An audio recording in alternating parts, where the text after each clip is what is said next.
प्रणाम सब गोटे के। हम शालिनी झा अर्चना झा के चैनल में सब गोटे के स्वागत है।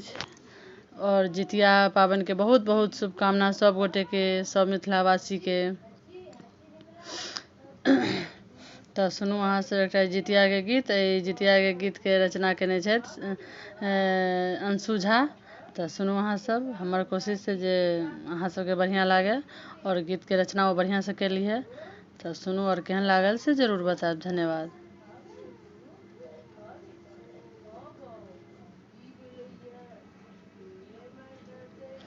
जुग जुग जी ललना जितिया के पावन एलैया। जुग जुग जी ललना जितिया के पावन एलैया। निर्जल व्रत राखी हम जितिया के व्रत के लिए। निर्जल व्रत राखी हम जितिया के व्रत के लिए। जुग जुग जी ललना जितिया के पावन एलैया।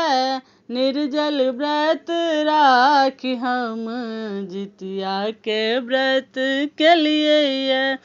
जहिना रक्षा केलहुँ जितवाहन सब संतान के। जहिना रक्षा केलहुँ जितवाहन सब संतान के।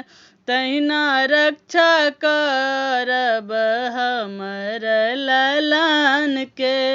तहिना रक्षा करब हमर ललन के। निर्जल व्रत राखी हम जितिया के व्रत के लिए। जुग जुग जी ललना जितिया के पावन एलैया। निर्जल व्रत राखी हम जितिया के व्रत के लिए।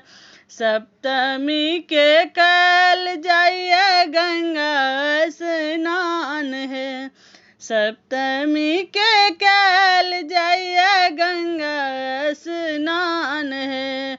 ननदी संग करबै रोटी माछ जलपान है। ननदी संग करबै मरुआ रोटी माछ जलपान है।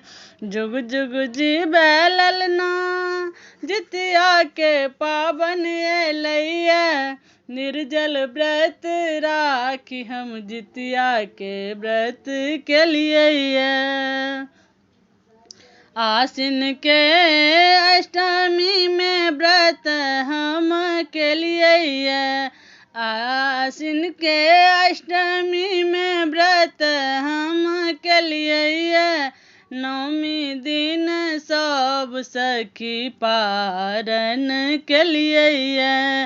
नौमी दिन सब सखी पारन हम के लिए।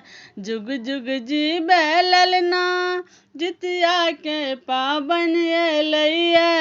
निर्जल व्रत राखी हम जितिया के व्रत के लिए। धन्यवाद। जय मिथिला जय मिथिला।